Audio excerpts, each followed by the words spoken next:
India is under climate emergency. India recording its highest ever temperatures, Delhi hitting 52.3 degrees Celsius. India's average temperature has risen by around 0.7 degrees Celsius during 1901 to 2018. Climate change. Climate change. Climate change. Climate change. पिछले कुछ महीनों में गर्मी ने सारे record तोड़ दिए। बहुत सारी जगह पे टेम्परेचर 46 से लेकर 50 के बीच में रह रहा है। इवन कई जगह पे ये टेम्परेचर 50 डिग्री को क्रॉस कर चुका है। दिल्ली के कुछ इलाकों में तो इवन ये 52-53 डिग्री तक पहुंच गया था एक टाइम पे। Indian capital Delhi reached an all-time high of 52.3 degrees Celsius. So this is very alarming situation. Last year 2023 को हॉटेस्ट समर एवर करके पुकारा गया इन द लास्ट 2000 ईयर्स।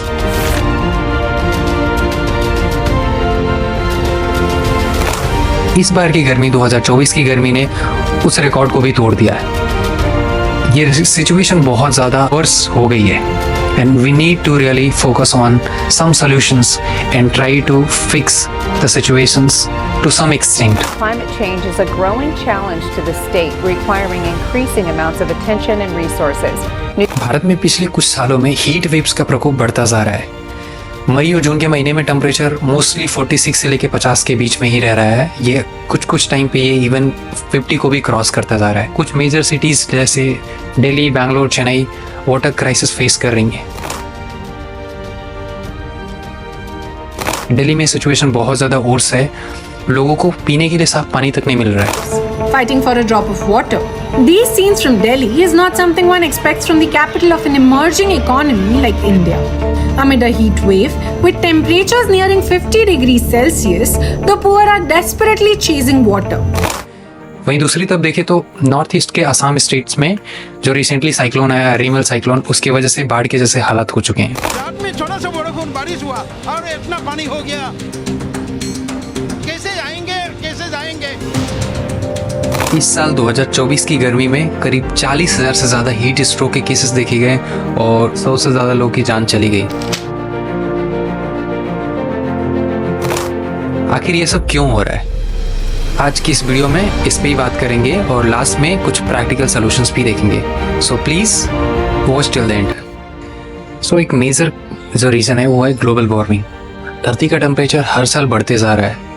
एक 2020 के रिपोर्ट के मुताबिक एवरेज टेम्परेचर से 1.2 डिग्री ज़्यादा टेम्परेचर रिकॉर्ड किया।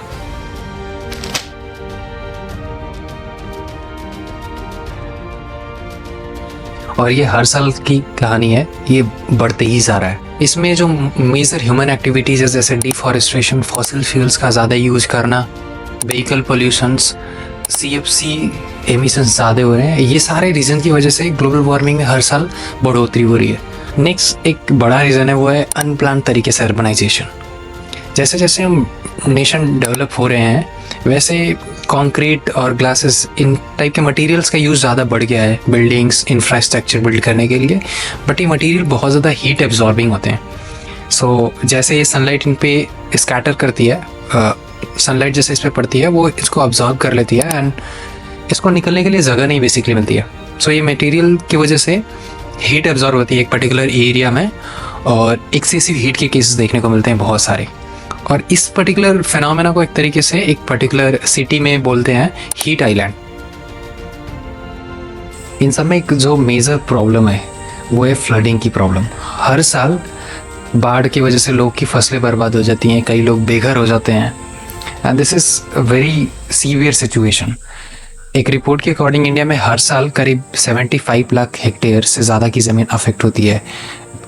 फ्लडिंग की वजह से करीब 1600 से ज़्यादा लोग की जानें चली जाती है इसमें and estimated around 1800 crore plus से ज़्यादा का नुकसान हो जाता है इस पूरे एक साल के ड्यूरेशन में। चाहे वो ग्लेशियर्स का पिघलना हो या फिर सी लेवल में राइज देखने को मिल रहा है या फिर कहीं ड्रॉट की सिचुएशन है, कहीं फ्लडिंग है, कहीं हाई टेम्परेचर है एंड हीट वेव्स, ये सारे प्रॉब्लम्स एक अलार्मिंग सिचुएशन की नोटिस दे रहे हैं हमें एंड हमें इस टाइम पे अवेयर होने की ज़रूरत है और इसे एक सीरियस इशू के तौर पे देखना होगा। हमें क्विक एक्शन लेने की ज़रूरत है। इस ऑलरेडी मैंने बहुत सारे प्रॉब्लम्स बताए हैं but now let's see some practical solution जो हम उस पर काम कर सकते हैं. So let's just see. तो सबसे पहला चीज़ है जो हम रिन्यूएबल एनर्जी को बढ़ावा दे सकते हैं, जैसे सोलर एनर्जी को प्रमोट करना, विंड एनर्जी. ऑलरेडी इस पे बहुत सारा काम चल रहा है. इंडिया में देखें तो गुजरात के अंदर एक बड़े स्केल पे सोलर एनर्जी का प्लांट लगाया जा रहा है गुजरात के कच्छ एरिया में. सो ऑलरेडी इस पे काम चल रहा है, बट और भी एरिया में इस पे काम करने की ज़रूरत है ऑन एक बड़े स्केल पे.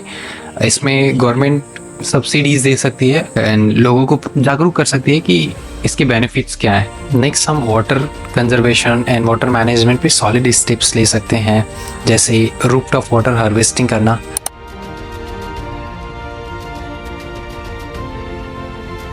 जो कि ऑलरेडी शिलांग में प्रैक्टिस होता है. एंड इससे और भी मदद मिलेगी कि ग्राउंड वाटर को रिचार्ज किया जा सकता है, विच इज़ ऑल्सो एक बेनिफिट है. तो इसके कई सारे बेनिफिट्स हैं, ये हमें प्रैक्टिस करनी चाहिए एंड गवर्नमेंट को इसका थोड़ा प्रमोट करना चाहिए. और भी रीजन्स में इंडिया के हमें एक बड़े स्केल पे प्लांटेशन करने की ज़रूरत है एंड सिटीज़ वगैरह में जगह जगह पे प्लांट्स वगैरह लगाएं. एक ग्रीनरी का प्रॉपर ध्यान रखा जाए. बेसिकली पार्क वगैरह बना सकते हैं, रोड के किनारे किनारे पेड़ लगा सकते हैं. ऐसे कहीं जगह जहाँ खाली है पेड़ लगा सकते हैं वहाँ पे. सो बेसिकली प्लांटेशन को प्रमोट किया जाए एंड गवर्नमेंट इसमें सब्सिडीज़ और इंसेंटिव दे सकती है लोगों को कि फ्री में पेड़ दे रही है या फिर कुछ भी ऐसा जो कि प्रमोट कर सके बेसिकली प्लांटेशन को.